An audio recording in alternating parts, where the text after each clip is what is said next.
Throughout the history of Team Envy's and Del's Fuel's journey in Overwatch esports, Mathew TazMo Taylor has been the one constant in the ups and downs of the storied organization. Being there with the team to experience the first majorly successful period during the pre-Overwatch League era, the first mediocre seasons as a franchise, and finally the rebuild of the Fuel almost from scratch for Season 4. In the second part of our interview with the general manager, we discussed a wide range of topics, like the second season and GOATs, roster stability, COVID contingency plans, the OG for Decay trade, the value of giving second chances, reading social media comments, underrated players, the Envy Academy roster, the roster rebuild strategy and how the Fuel came to sign Rush and his Element Mystic Entourage, marketing this new team, and expectations for Season 4. Please enjoy the final part of our interview with Mathew TazMo Taylor. I think one frustrating thing about Overwatch is, unless you're the San Francisco Shock, there's an element of gamble into roster building. And the explanation I have for that is, if you're coming into Season 2, you are not sure if how long GOATs will stay around, right? Mm-hmm. So if we take a team like the Justice, they were bad in GOATs. Stage 4 comes around, and we suddenly see their real level of play that they could have had the meta been around at the time. So how, famously, Arrow had those comments towards GOATs, saying it could be counter blah in this way, and then it became meta, unfortunate, unlucky. But to what degree were you going into the season thinking, okay, we must have build a roster that can play GOATs, or were you rather thinking, okay, we must get a roster once this is nerfed into the ground or an obvious counter is found? Do you remember what the strategical decision there was in signing? Yeah, I mean, I'm not gonna fully speak with Arrow on this because I'll let him comment on it. But I will say this: we did have the mindset of we did expect GOATs to be meta at least at the start of the season, right? We did expect that to at least still be something because it just things have lasted long enough before, and we have to be prepared for that still being an option, right? But it wasn't we also did think, okay, it could also switch. So we're trying to bring in players that have like Zachary was someone to kind of play alongside like Effect at the time and stuff, and he had a lot of flexibility. He had experience with Arrow before, and also he was quite a smart player, and that we thought would be a good help with the Briggs situation there. So there was thoughts on both. I mean, you can't be too narrow-minded. I mean, I don't think anybody thought Ghost would be there for that long. You'd think things would change. It's not like Blizzard didn't even try. They were trying to change it around. It's not like that had changed much, but I would say we planned for both. I mean, we had moments, that's the thing. Our GOATs was sometimes actually pretty good. It wasn't bad, and that's the thing. It's I've always felt like our teams have never been terrible, but at the same, I feel like we, I'm not going to sugarcoat it. There's times where we just did look abysmal. We did look really poor, especially given the talent on the roster. I still think our rosters have always had some talent to them. It's not like you look at them on paper and you're like, oh yeah, these guys can't win a single match or anything like that. And we came so close even that year, for some of these matches against some of the better teams. I think there's a stat where unfortunately we'd beat lesser teams, but we would never beat the top end teams. I don't think we actually ever have properly. Yeah. Which is kind of a crazy stat. Knowing where we position ourselves each season. So it is a weird situation. I think the contrast of your previous success against what you actually doing. You kind of had accrued fans for your franchise being the best team in the world for a long time, and then they sort of themselves had to learn that it's not all very easy to go 57 and 0 in a streak. Yeah. But do you still feel between Season 1 and Season 2 you learned things and you improved? Oh, so absolutely. I mean, me as a person, I learned things, but from even a standpoint of I think with the coaching with Aaron, I think he obviously helped with that. And we also tried to add more coaches and try and move that stuff around as well to give him the resources as well. And like we added some really good talents and like, and having OG come into his own and had some dominant performances, like, I mean, at the homestand and all those things, like those sort of things, like we had moments and we had we made playoffs one stage,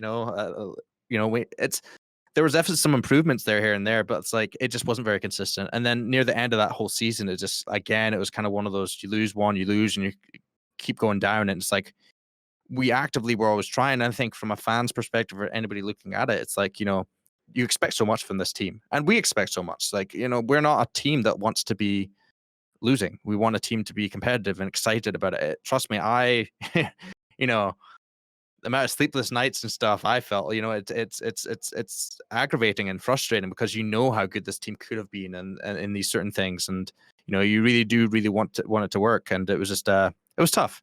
But I always did feel like we were learning and trying to improve things, and adding pieces that we thought would make the team better, and it just didn't seem to bear as much fruit as we hoped sometimes, fortunately.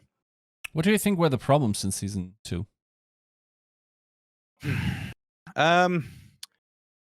I think as cliche as it sounds, like an identity was kind of a hard thing. Like I think there's times where we were trying to be like, do we want to go off meta? Do we want to really push the goats thing? Because there were times where our goats did look good, against good teams and stuff. But then there are times where it's like, okay, we're just getting outclassed by like a Shock or a Vancouver or something like that. And it's hard because then are you trying to cheese? I think our identity was just very weird and mixed match. We had a lot of roles changes, a lot of movements, there's always talk about TazMo being the Brig versus Zach and all these other things, which, I will say that, I do feel bad for Zach. I think he got way too much flack that year specifically. Yeah. I think, he was doing a job that he wasn't really signed up for at the end of the day. He's meant to be a DPS player, a lot of people got that in a lot of other teams, but from my personal experience, it was a hard season. I think we started off decent. The first 2 stages, I think, weren't terrible as far as I remember. It's been a while. And like I said, our homestand was good. And, we came in and then pretty much after that stage, the next 2 stages were just really bad. And we did have a lot stronger of a strength of schedule. We basically played all the top teams in that end of the tail end. We played, and we typically, for most of the season, unluckily, played a lot of teams in their prime, it seemed. Like it just seemed like when teams were getting hot, when Atlanta were looking good, when or whatnot. But that all being said, that's an excuse to me. I'm not. We could have been better, and like I said, from us looking at it, I think like I said, we just had a lot of moving parts that season. We just really had a lot of things trying to mix and match. We had a lot of players, that we were trying to make work as well, and adding Note halfway through and all these other things, and yeah, a lot of coaching moves as well. So yeah, we've done a lot of trades, a lot of moves over the last few seasons. We're definitely probably number one if probably looking at it. So do you think that's a positive thing to always be moving in that regard, or is that something? Should there be more stability? What's your experience there?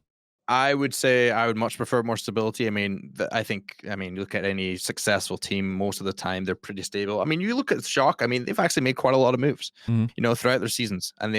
But I think, even with their coaching stuff, yes, you have Crushed at the helm, but you've seen a lot of movement there. A lot of coaches have gone to do other things.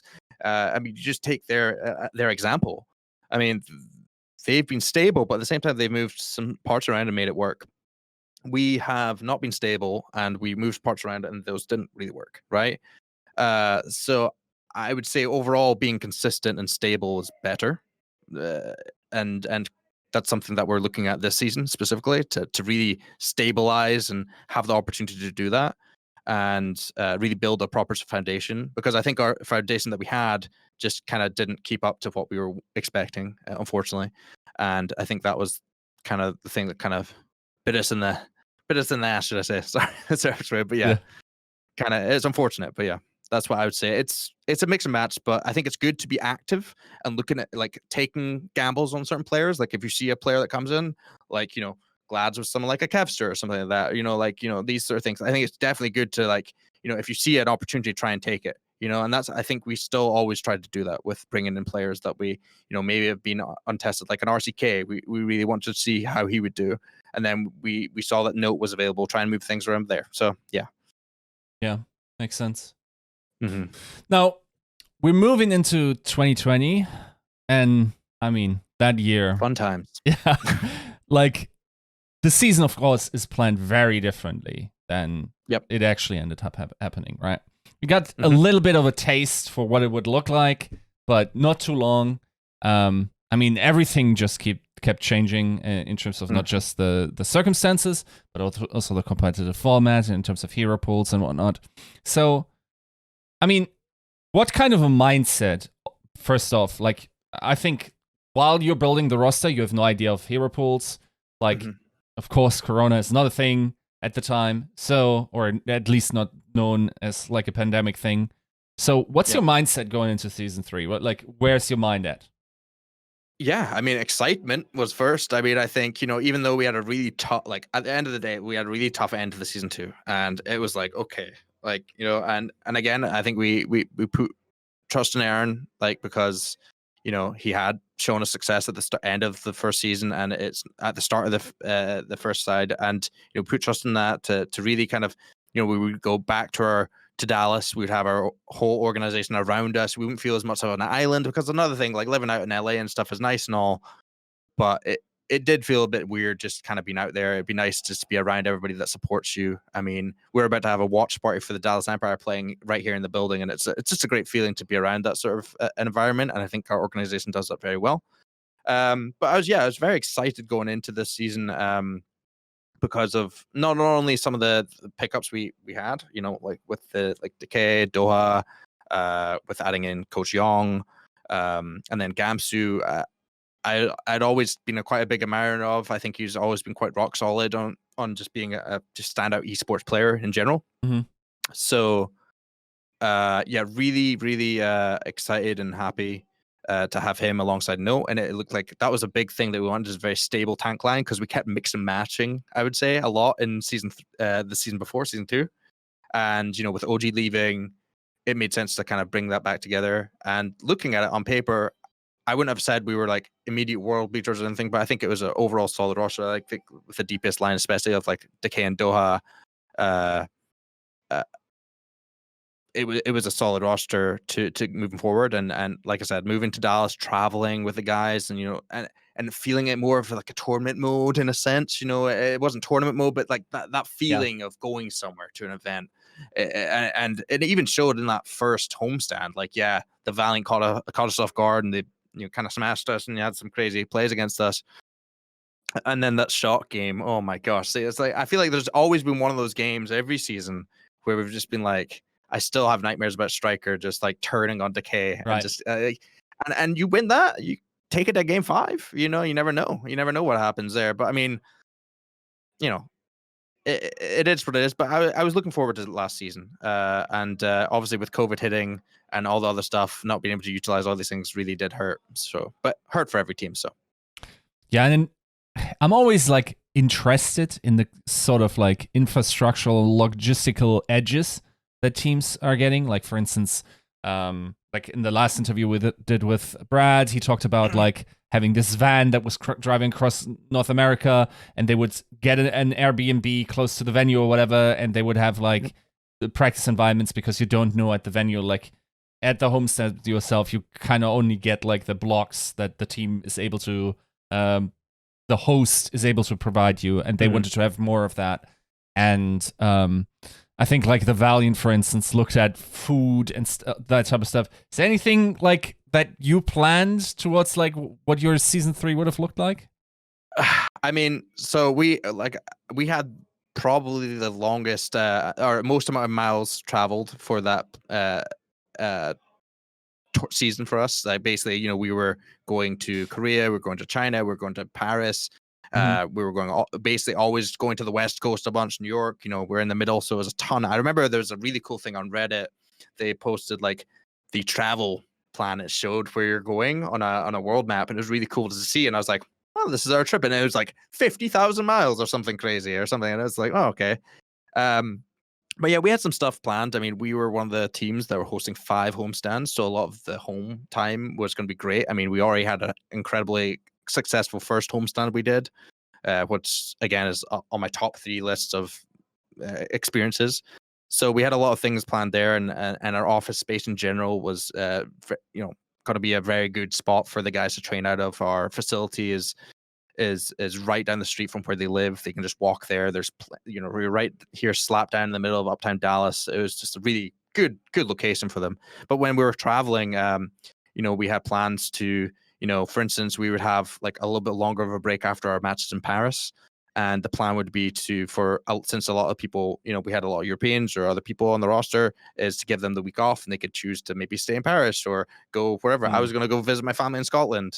Right. Hadn't been back there in like 5 years. And then when we were going to China and Korea, were planning on working with other organizations like Guangzhou. We were gonna work with them, kind of sharing their facility, and then we would probably offer the same thing for them when they came out here.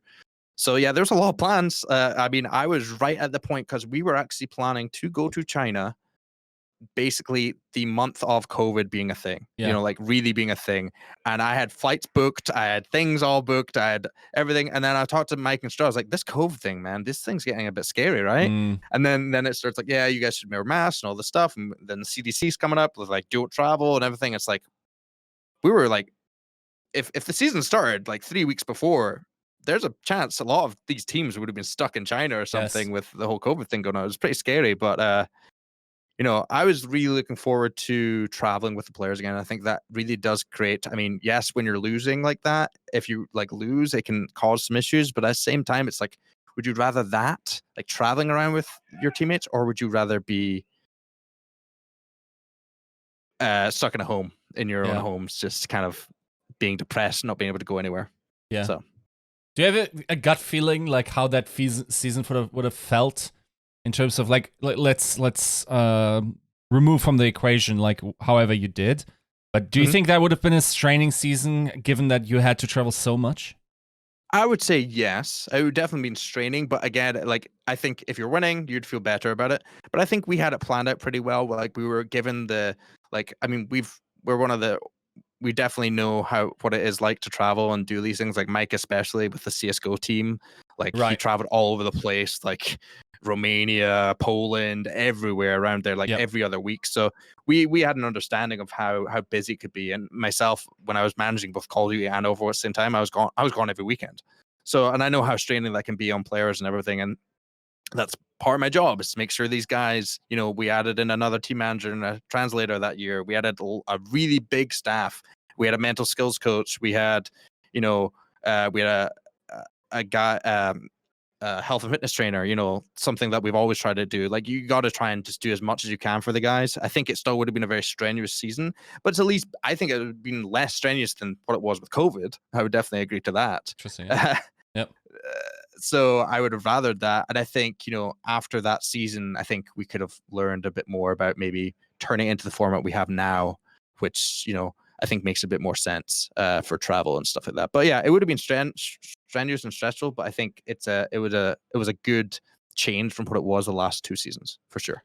How did you guys then practice as soon as COVID hit? Like, what was the setup like? Yeah, so we were in our office space for a little bit, and then basically once lockdown and things were set up, we moved all their PCs to their apartments and just had them, because every player has their own apartment. Like, it's normally in a 2-bedroom apartment and stuff like that. So very comfortable living and everything else, at least for that. And they're all in the same complex. So it's a nice setup there. And it was just tough, man. It's like it honestly kind of put the reset back in 2016. When everybody just played online and played home. It basically felt like old school Overwatch before, I know, even old school esports, where it's just everybody's in the room, you're doing VOD review and stuff online and stuff. It doesn't feel the same. I mean, one big thing I've always tried to do is create camaraderie among teammates and staff, and that's important. I mean, that's not always going to happen, but it's important. It's because you got to play like you're almost brothers and really work together as a team and as a family, because that's why our Envious roster was so strong. They literally hung out with each other every day, and that's why you see, like, I don't know the Shock that well, but it seems like, I've seen Krusty, like, and I've known from him talking because he used to work with OG.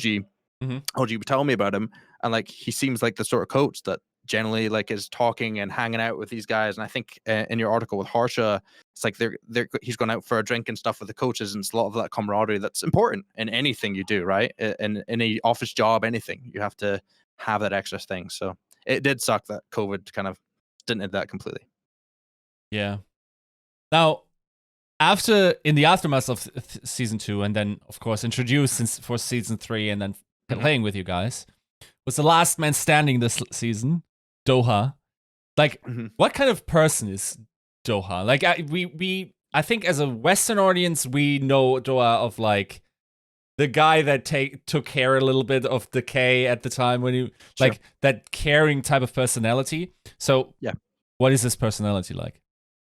So Doha's great. He's a funny dude. He was pretty quiet when I first met him, but at the same time, he's very cheeky and jokey and has a lot of fun.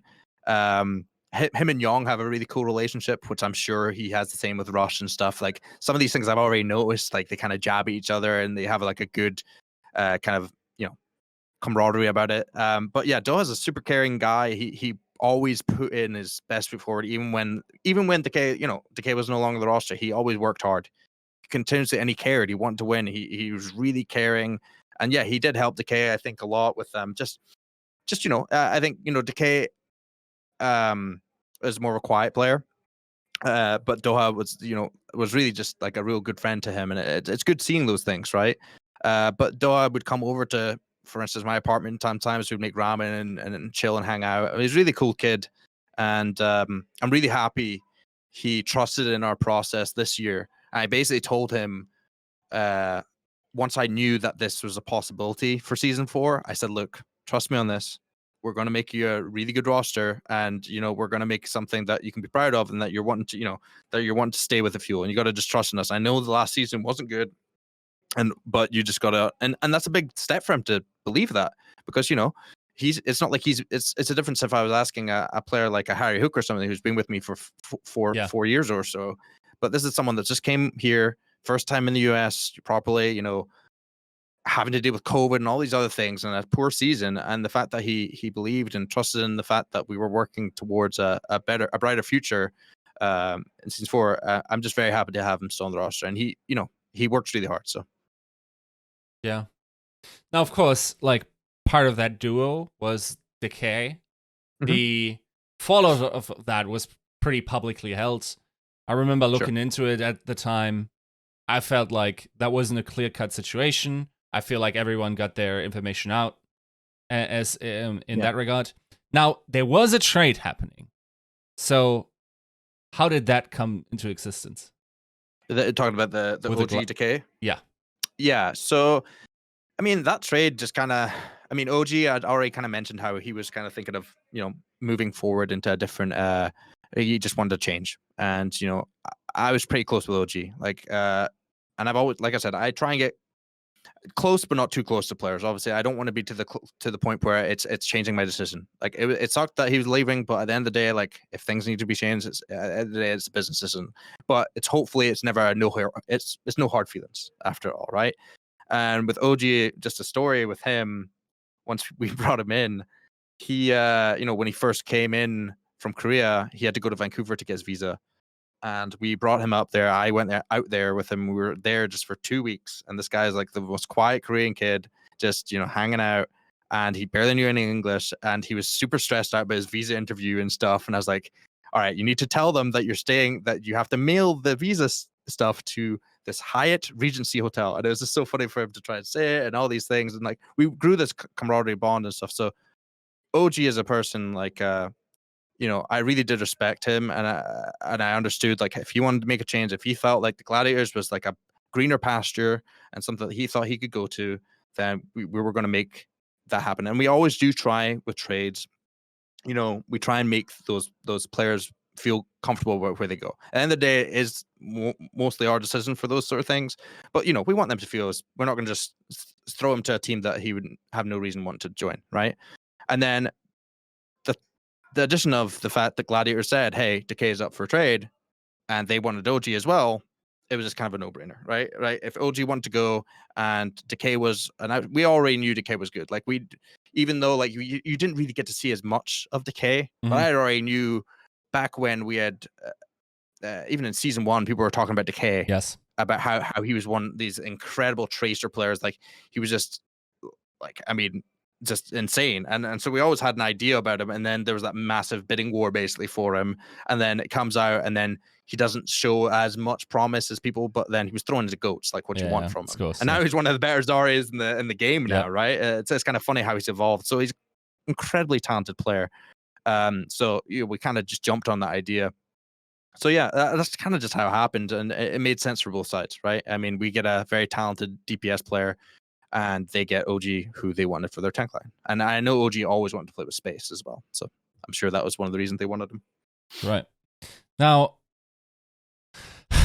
we talked about your ability, or like your values of giving second chances and whatnot. I feel like at some point, it also can have major disadvantages in terms of having the ability to make moves.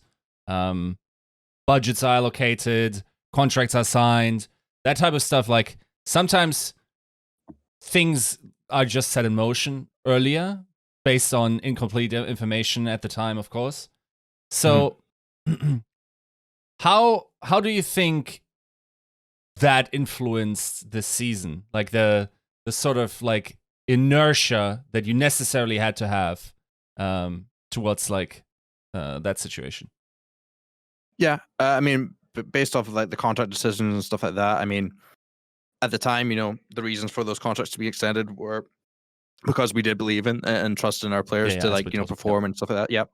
But yeah, I mean, those in hindsight, yeah, I mean, maybe that maybe wasn't the best decision. We're not gonna try and defend that, but at the end of the day, we do honor our contracts. We're not gonna the contracts were what they were at, and we made changes for what we could. We've always tried to make changes where we can, and I think adding in those sort of pieces like a Doha, Decay was just trying to bolster our roster.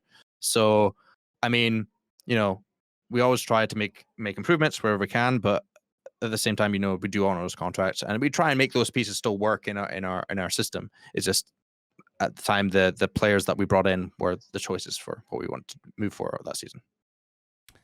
Now, on a mild tangent, it's always, I think, like, people in the industry are some of the most avid consumers of content around the industry, and not just content, but also social media interactions. And you're one of the more popular teams, right? So a lot of teams, admittedly, of course, also converse about you guys. And as I said, like before, like you built your fan base through like utter domination, and now those that stuck with you, like, are being tested in their conviction to some degree. But and it's understandable to that degree that they then have some spicy social media interactions there. But generally speaking, like, what do you think, like, what does the public get wrong about the Dallas Fuel, and what really irks you, or what is surprisingly accurate about like what kind of an organization you are? I mean, I think I don't get a sense they irked by things too much. I try and let things go. I mean, people can think what they want, and that's totally up to them.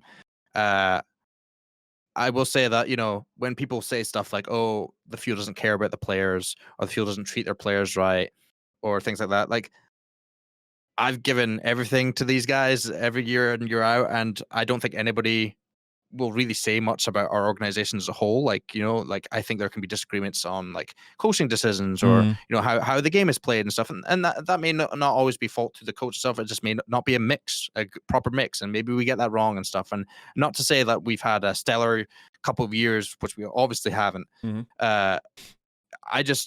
people go to the point of saying that we're just a trash organization or something like that, right, that to me is just like, okay, you're just kind of in there for the memes at this point. Like, we do really try and make things like, sure, we've had our big issues here and there that have popped up with certain players and all these other things, but it's like, we are also, like you said, one of the most popular teams. Those things will anything that people can latch onto will push that. And hey, it gets the views, it gets the likes, it gets the comments. I get it.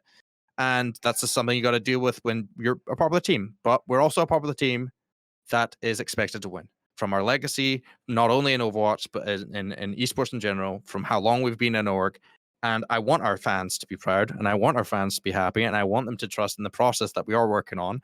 And moving into this next season, I just want people to understand that it's not like we've ever given up or never thought. Like, we're constantly, every single year on year, we've tried to make changes. And yes, to this point, they haven't really bear the fruit that we were expecting.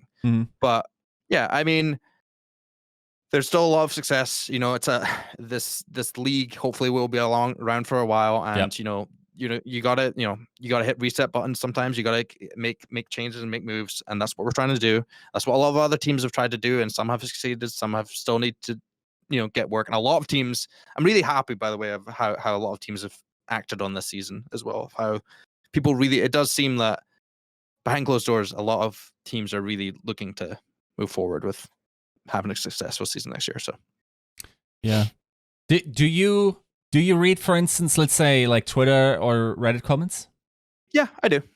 I mean, I read them. I've done the silliest thing ever and gone to like our Discord or something and had keyword TazMo, and that's the greatest thing. Yeah, that's a good one. That's a spicy one when you keyword search that, and then you're like, great. But you know what? Look, it tends to be like 4 or 5 of the same people, anyways. But it's fine. It's totally fine. I mean, like, I think you can't let it bother you. You can't let it. But a lot of times I'll give credit to some of these people that comment stuff. Like, it's not like, they're not essentially wrong on these things. Maybe they just don't understand the inner workings of some of these things that we just can't physically do. Like, you're like, oh, we need to just do this and do that. It's like, that's just not how it works right now. We're trying. We're actively working on it. Yeah. We don't want to suck. We don't want to play badly. We want to, do well.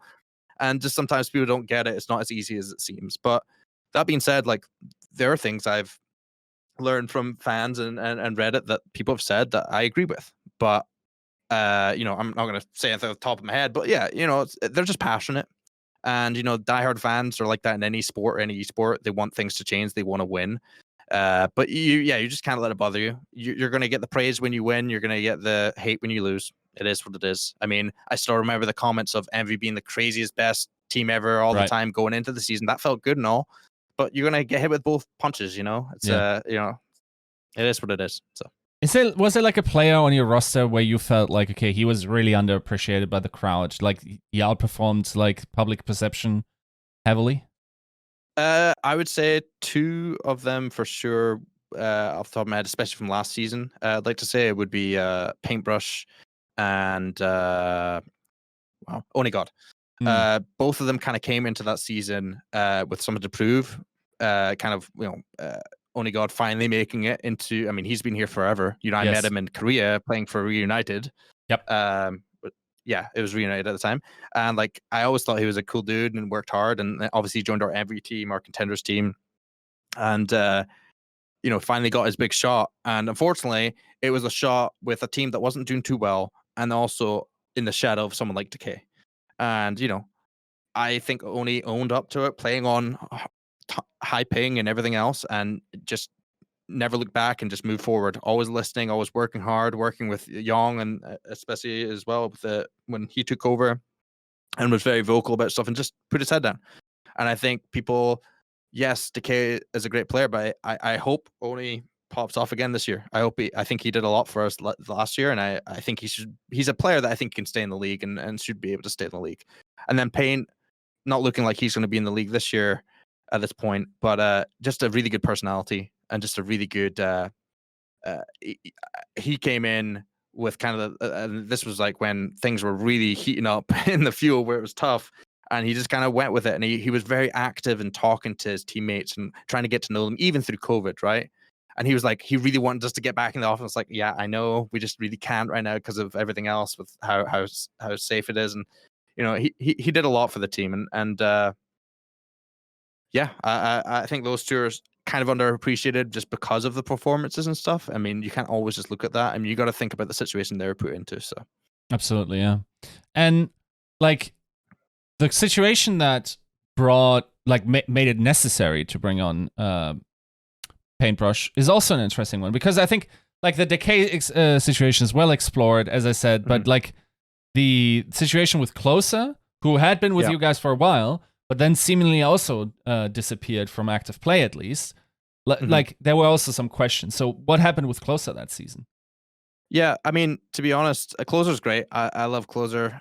He's he's on a good spot at the Justice now. I'm happy for that, and he's had success, you know, with GC Busan and London Spitfire. You know, he's and all those things about him ult tracking are true. He's got a great mind for that. I think he embraced kind of the Western side of things as well. He learned a lot of good English. He's fun to hang out with, talk to, good player mechanically. I just think that season kind of took a toll on a lot of teams, especially ours. And I think we needed a change up on that. And it was more of like a coaching decision on that. It just kind of felt like the way we were transitioning, we felt like that was somewhere we needed to change. And that's when we brought in Paintbrush. And Paintbrush kind of came in and kind of ran with it. You know, he kind of got the opportunity and just went. And maybe from a performance standpoint, you'd be like, oh, well, Closer looked better here and that. And not to take away anything from Closer or Paint, but it just felt like at the time Paintbrush was the coach's pick, you know, and that's where you go with. Do I think Closer will have that happen to him this year, the Justice? Who knows? But I will say this: I think he is highly underrated going into the Justice this season. I think they have a lot of star power, and I do wish them the best. I think Closer. I don't know too much about Bebe.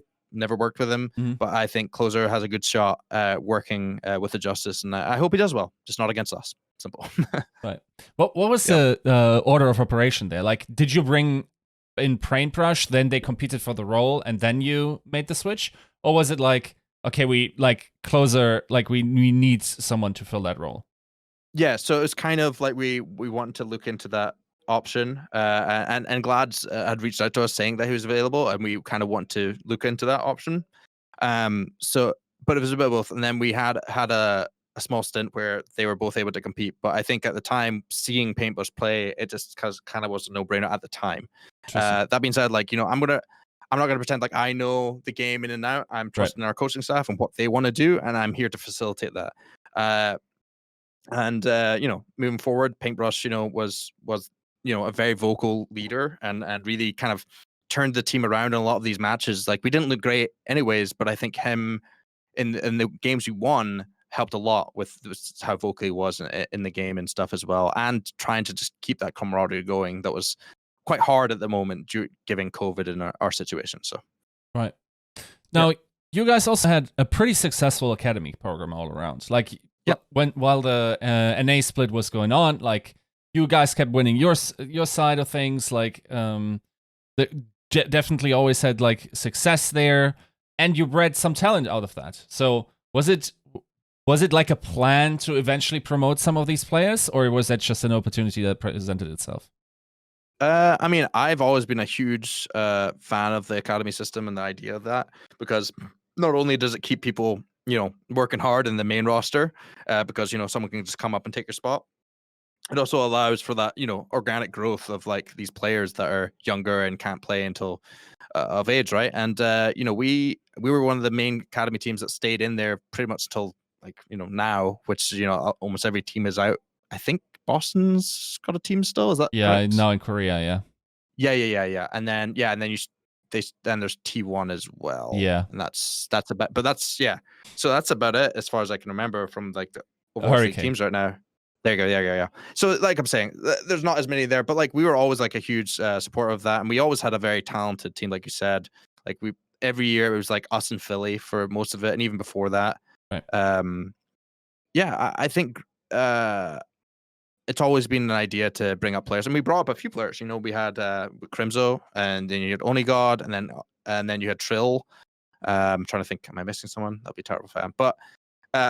Trill was another person I would like to shout out as well, because I think he didn't get very much playtime at all, but he was always trying to compete for that spot. Especially, for instance, that season, Gamsu like just was better in that role, especially with the synergy with No, and like, you know, it just turned out that way. It's not like, and Trill was battling for the spot for a very long time, just to point that out, and he's always had a good attitude, and I wish him the best of luck in Valorant. And I know he's still trying to get a team, but he would be an asset to a team who can get him. He's had some mixed results, so I'm interested to see how he does.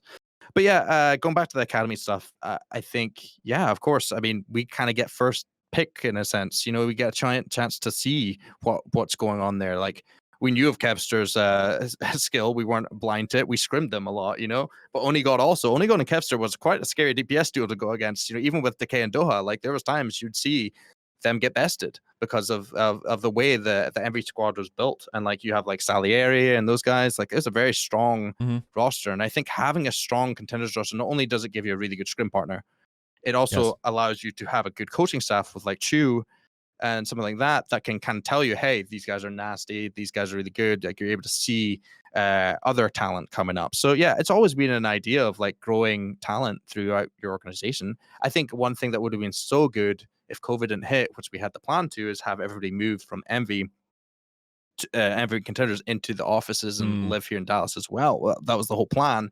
So we could have had the few guys right next to the guys, and we could even have them playing on LAN. We could have them doing all that. We could have them sitting watching VOD together, like of theirs, and then pinging ideas off each other. Like there's so many benefits of having it.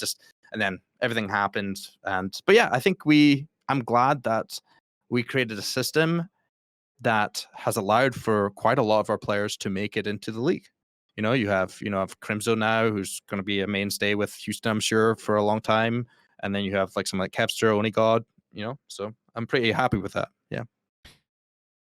We kind of got to know like that, for instance, like academy teams, like for instance, ATL Academy, like they were bringing it to Overwatch League teams. Do you have like a level that your NV team, like your academy team, like what did they top out at? Yeah, they were good.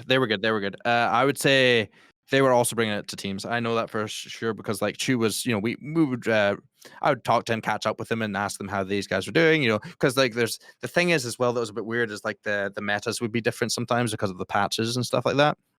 But yeah, they were good. Like almost every year, like they would be like one of our better opponents to scrim, honestly. Right. And it'd be nice because the cool thing about that is you could literally tell, like we could, if we wanted to, we could play King's Row for 2 hours. You know, you could, you know, if you're playing with your academy team, right? But yeah, they were good. I think they had a really high win rate. I mean, I'd let Chu speak for that because they know it for sure, but they had a really high win rate. They had a positive win rate against most all teams, at least at the start of the season. Wow. Yeah, they were good. I mean, you have a DPS lineup of, you know, Kevster and Onigod, like stuff like that, and like you have Salieri and who's their off tank? How can I not remember? Anyways, very good roster as well, and then they started Crimson too. Who am I thinking of? How do we not know this? Watch him beat an owl, and we just forgot. No, he was. Oh my god! Is, right? Oh no, Finzi. Yeah. Finzi. Finzi. Thank you. Right. Oh gosh. Yeah. Sorry, Finzi. If you watch it, sorry. It's been a lot of names, a lot of teams, a lot of rosters. But yeah, no, like they had a talented roster. So you also had some promotions there to other teams, like remember Fire, for instance, like still in the Overwatch League. Kind of unfortunate that he didn't get to show what he got like in last season for Atlanta, right? But like we'll definitely see him more this season. With, he's got another shot for sure. I've always liked Fire. Fire's one of the people that actually lived out here in Dallas, so that was nice to meet him and stuff. When I talk to people about Fire, he's always like presented to me like as a calm leadership figure. Is that your experience as well? I've seen that. I mean, even just in person talking to him, he's quite calm and very assertive. So I can get that idea as well. And like talking to you, like that's kind of the understanding there. Yeah, I think he definitely was the glue, especially I think like in the early days. Like he definitely had it. I think him and Crimzo really worked well together in that sense because he just definitely had that synergy with him as well for a very long time. So yeah, I would say so. He was definitely a good leader. And then you have players like Oni, and I believe Kev's just quite a quiet player, I'm guessing. I wasn't too sure on that one, but Oni was quite quiet as well. So like you need those vocal leaders for sure. Makes sense, yeah. Now, what was the big takeaway of season 3? Were there any learnings in the process of just like creating a good Overwatch team? I mean, again, I think, you know, obviously we didn't keep many pieces from our season 3 roster moving forward, but I think a lot of that was due to the fact that we went full Korean. I think if we went another direction, you could have seen maybe more of those pieces stay. But yeah, I think moving forward with that, I think there was just a lot of structure and stuff. I think a lot of it got kind of derailed through COVID and all these other things going on.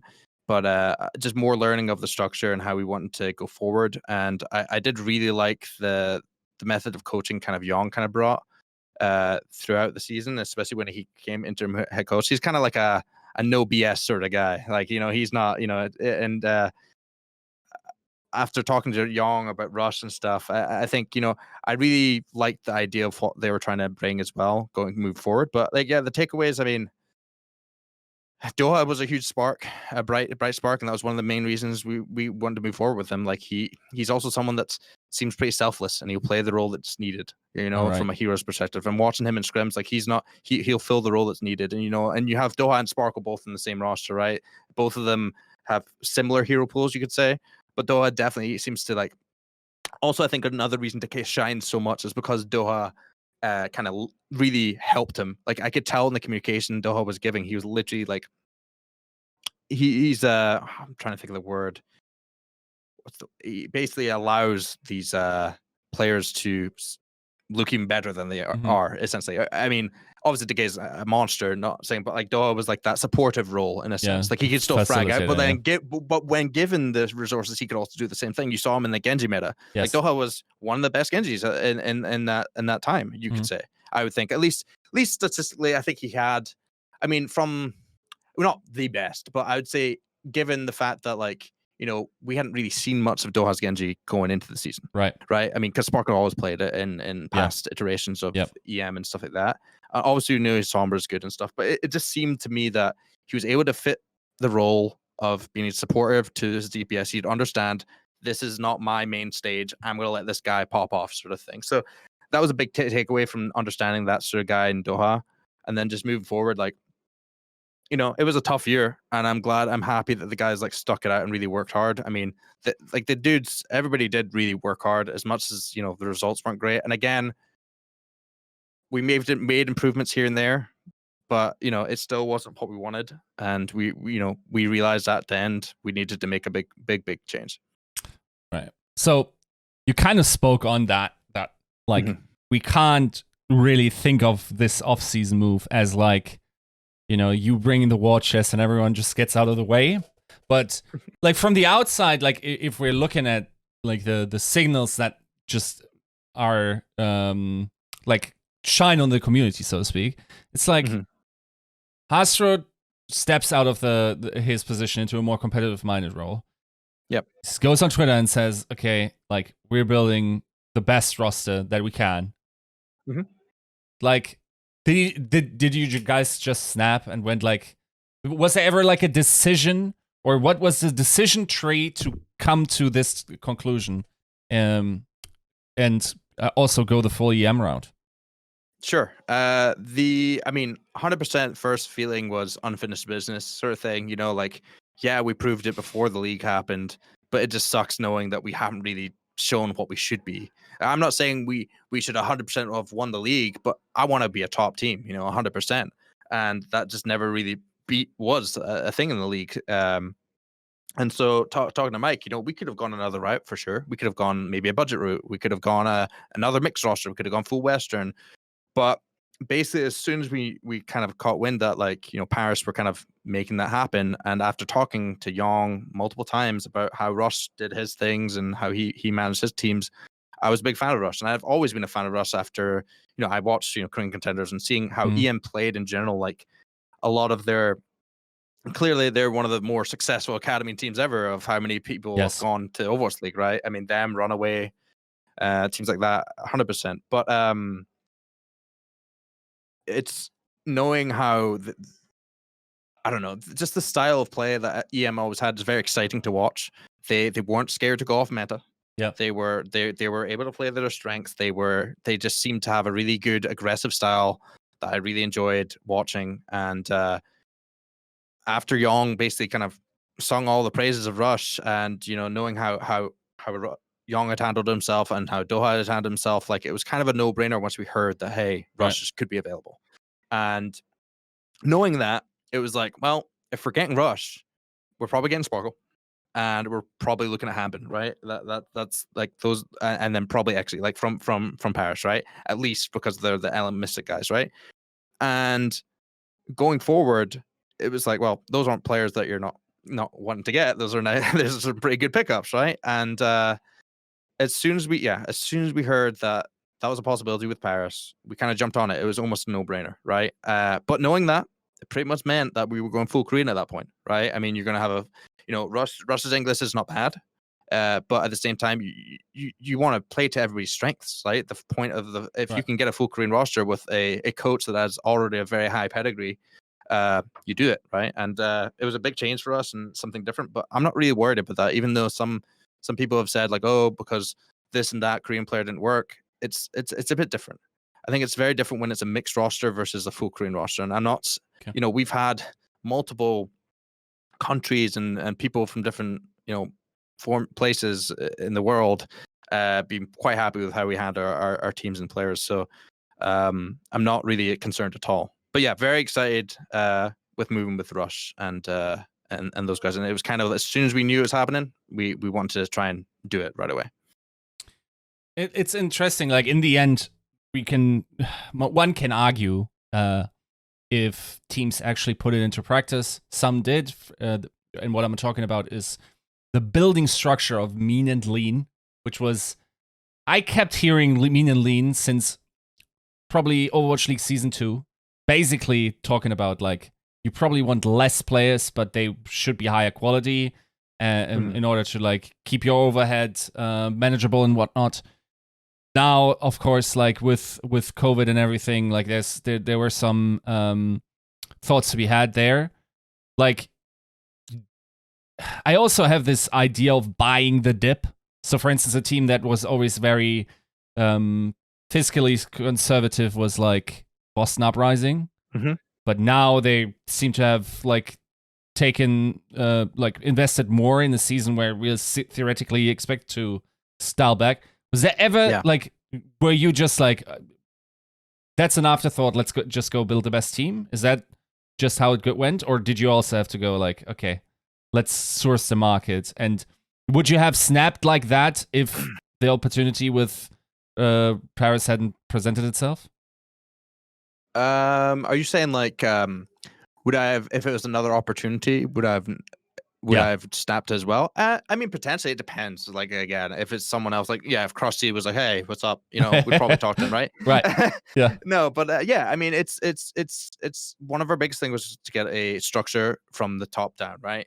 And having like I said, I liked what what Young was doing near the end of the tail of the season. And, knowing that Rush kind of mentored Young, right? And worked with him. And then Aid being already with Rush, I thought that was a really good starting baseline, right?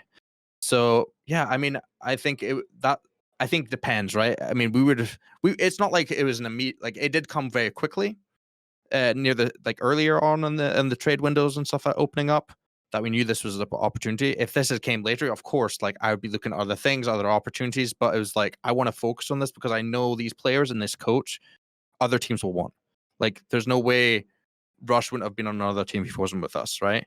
And I wanted to talk to him right away and just let him know, like, hey, we're really interested in you. We want to make this work. How can we make this go? And, we had lots of talks.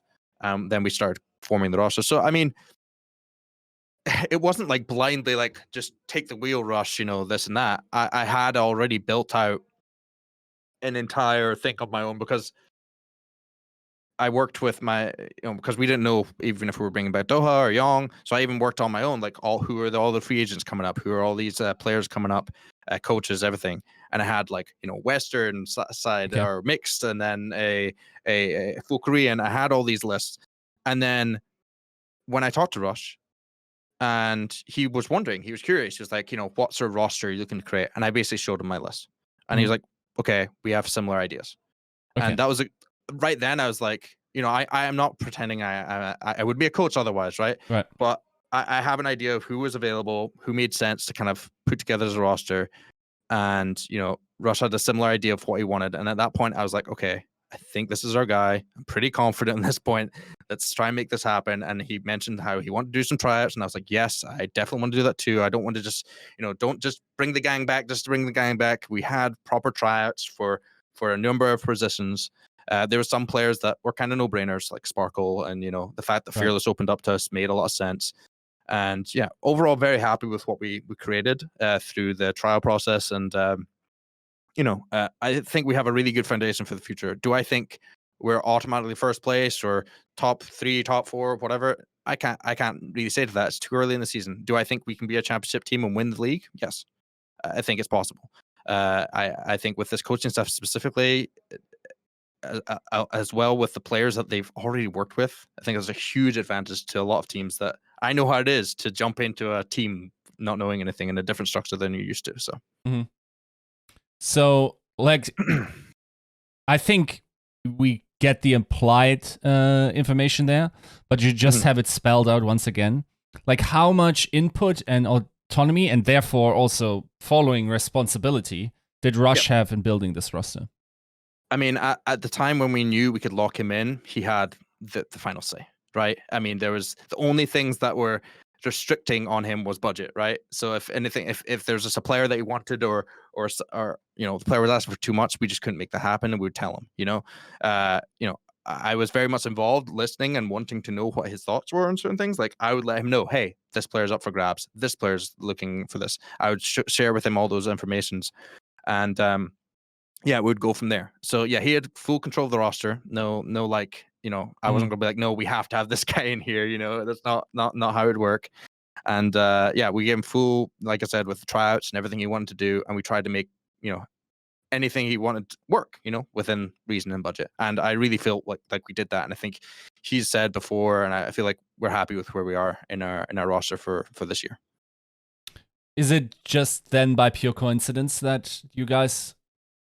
I don't think there's any player on your roster that hasn't played on EM, right? Or is it just Fielder? Oh yeah, true. Yeah, Fielder. Yeah, Fielder's the only one. Okay. But he at least played with Paris, so midway through the season. So regarding that, I've had this question a few times. It kind of was by chance in a sense. It was kind of funny because Russ even laughed. He's like, "Oh well, I got all my players," but it's not. The thing is, it's one thing. It's a lot of things. Some people also were like, wow, they didn't have as much synergy coming into the next cup, right? Yeah. Like, we lost a few times, and then we beat Seoul. Out of all the 3 teams we beat, of course, we beat probably the stronger one out of the 3 at the time. Technically, Shanghai then beat Seoul. But obviously early days, very, very early days. We had they had just started practicing. We did give them like a boot camp in Korea for a couple of weeks there. So just to have them do something, since we wanted to keep them away from the US for longer, so they felt safer coming into the season. So we did a boot camp for them and everything else. But yeah, so like some things people I don't think always remember is, yes, they were all under EM minus Fielder, but they're all under EM on different iterations of it. Yes. There's a lot of players that, Fearless went first. He was one of the first players to go. And then, Decay left as well, and a lot of these, and Repel to Vancouver. So like a lot of these players like didn't play with each other, and, that being said, they've all been under the same system. So that's the real benefit here. If they're all under the same system, they know what they expect. They know what Rush is going to say. They know, they know what that system is. And going forward, that hopefully will mesh more and more throughout the season. And I'm already seeing it. So I'm really excited seeing it. And like when we did the tryouts, we were looking at other players, right? I will say that. We were looking at other players as well. Like, hence it's a tryout, right? We had a lot of people. We did open tryouts to a degree, right? Within certain restrictions, obviously, they had to be fluent in Korean and all these other things. And it just turned out that these players were the best options that we wanted to go for. And it made a lot of sense through the existing synergies and through just what we could do with the roster, right? And the Fearless one was the most funny one because I know Shanghai posted about it, but I was the one who reached out and said, hey, just wondering is Fearless available? And they said to me, no, sorry, we're planning on keeping him next year. And I was like, okay. And then I just randomly, maybe like 2 weeks later, had no understanding of anything else. I just messaged again, it's like, hey, you sure there's nothing going on there? And then they're like, actually, yeah, Fearless is interested now. We're open to doing a trade, and we or move there. So made it work. So I guess maybe somehow, What's the timeline? Shanghai changed their minds. Had he known that you guys are doing the EM revival thing, or? I don't think so. I mean, we didn't have the timeline there because Fearless was locked in. Like, he wasn't the last player to be locked in or anything like that. It was like midway through. I mean, we obviously didn't do. Once we heard that, I mean, we were looking at other main tanks, but once we heard that Fearless was available, he's, one, he's under EM. Yeah. Two, he's a standout player. I mean, it's a good pickup overall. So I can't remember the exact timeline, but it was just funny because it was like, I basically talked to Ross like, hey, I think actually Fearless is available. I was like, yeah, we should probably get him. It's a big pickup there. So I was glad about that one. That was a surprise one that I think went almost unnoticed as far as the leaks went. I think that was almost hidden away. I don't know how our stuff always gets out there. So yeah. I know you've been very good at knowing a lot of stuff too, Jessica. So you're in the know a lot, but you're very smart about it. So you're very fair about how you do your leaks. I mean, I don't have particular knowledge into that particular trait. What my gut feeling tells me is players talk, especially if they have been on a roster before. And like, I think Brad is really right in saying, like, players don't necessarily join the league for money. They don't necessarily join the league for glory, but for hard victories and like the quality of the teammates they will get, both in skill and character.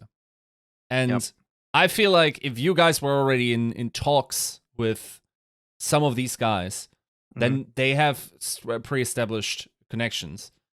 Yeah. It's also like, I mean, at the time, like the Fate connection with Moon is strong. I think generally speaking, like that's more in Volumal finding out that particular pattern, but it's like ducklings follow the mother duck, and it's been true repeatedly in several teams.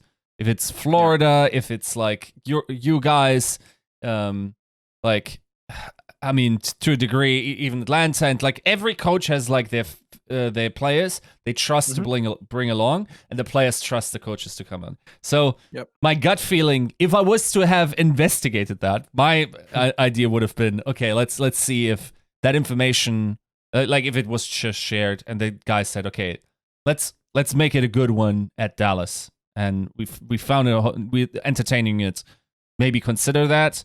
And then if Shanghai is looking at Fate to play him in the main position anyway, I mean, you don't want to be a backup, do you? Like, yeah, sure. Yeah, I mean, like I said, players can talk, but also I think just the buzz around it, starting to see that kind of formation. I mean, like I said, it wasn't the plan to begin with. The plan to begin with was to get Rush and build that foundation, right? And then from there, Spark and Rush are pretty much inseparable at this point, it seems like, which I'm never going to complain about because, Sparkle's, that's not, we'll take that. Yeah, and obviously the rest of the Paris Eternal guys that we got are fantastic. And Fielder seems to be fitting perfectly fine. It's like, he's basically brought into the Element Mystic family. And, we're doing some cool things around, even like from a merch standpoint, that might be kind of a cool thing, like a little homage to the idea of it. That hopefully will be out soon. That'll be kind of a cool thing for the guys. It'll be a nice little surprise for them. But yeah, it was interesting how it all turned out. Like, it's what it is. I mean, people thought like, oh, they're just grabbing all the Element players. Like, that was our whole plan. It really wasn't right off the rip. It just happened to be. I was like, I even said, I don't know if you hear those guys yelling, but no problem. Okay. So, they're screaming. I don't know what's happening.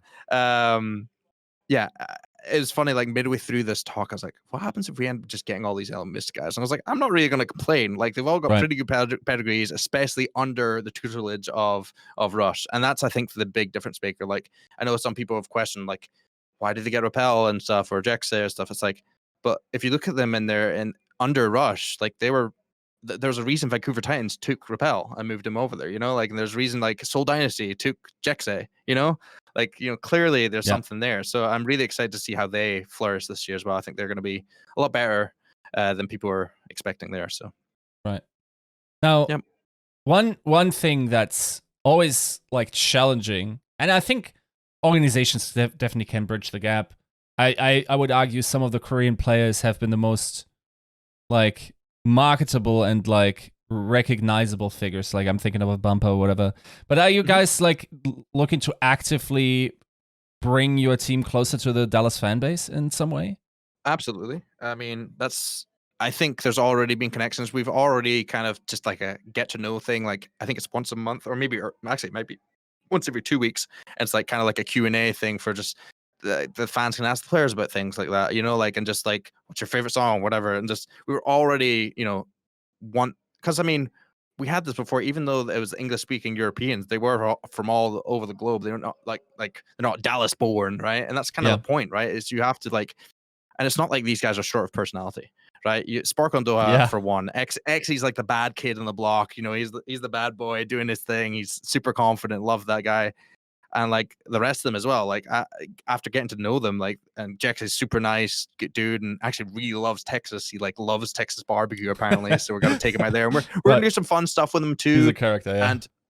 And obviously fan wise, I mean, obviously with COVID right now, it's a bit harder, but like we're doing things like where we're going to have them come on to fan calls and talk to and respect and talk with the fans, because like I've noticed that about Korean culture is a lot of the thing as well. It's like they know, and this is to the Western side too, but they know that without the fans there would be nothing, right? In a sense. And especially that, like, you see it every time with a Korean player. He's like, sorry, all the fans, I will do better, all these things. And that's, I mean, I understand it, because when I was in Korea, I see how big of fans these guys are. Like the amount of gifts you get given. When we were in Apex, they're just giving us cakes and full course meals, and we're like, oh my goodness! And like they're giving us flowers and everything. It's really amazing. So they know how much fans are very important, and I really want them to connect, and I want them to feel welcome here. That's the big thing. I want them to feel welcome. I want them to feel that this is now their home in a sense, obviously, or their second home, should I say. I want them to feel comfortable, and that's been my biggest goal moving into the season, and we're going to get to see them really soon, and I'm excited.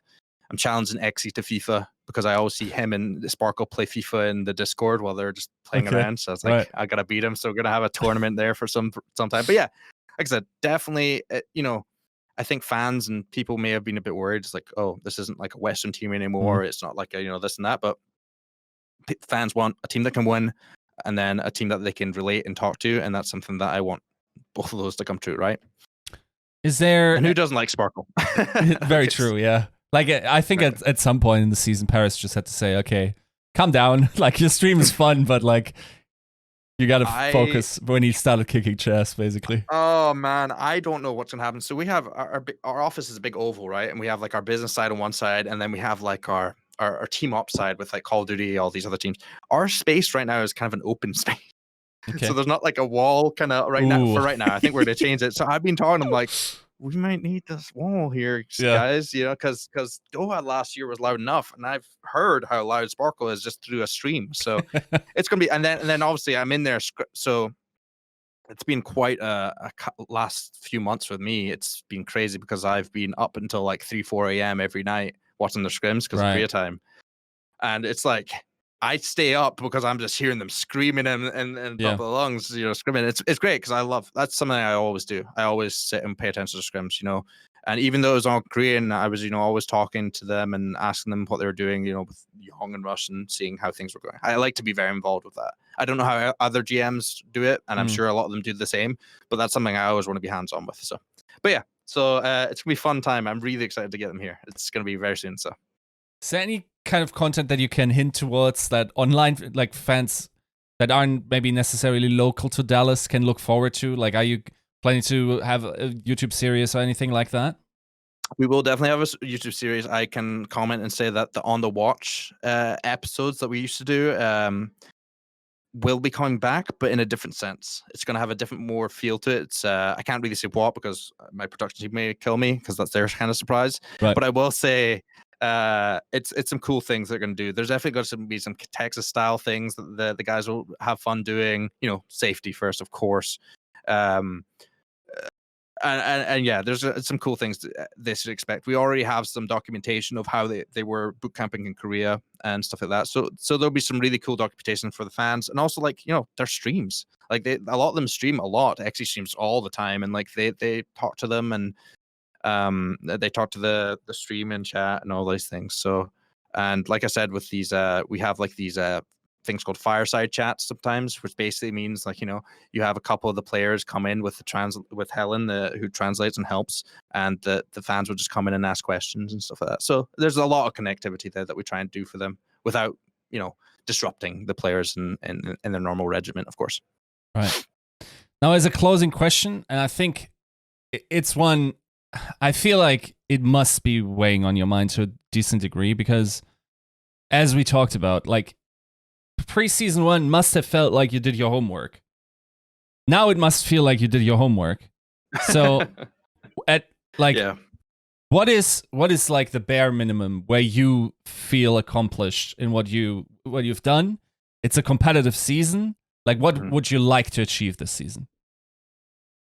Sure. I mean, I don't want to be in the complete exacts. Like, I don't like, oh, I want to be first or second or third. You know, I want to be competitive, and by competitive I mean like up in the like making those playoff runs. You know, on those tournaments. I want to be making those runs, hopefully winning those tournaments. You know, like coming in, you know, really challenging the top dogs. You know, and like in the likes of the Shock and stuff this season. You know, if you look at, I would say ranking wise, you know, it's all over the place. But I would say I think your rankings were pretty fair that I saw coming out. I think like the Justice, us, Shock, Glads are like probably the top in NA right now.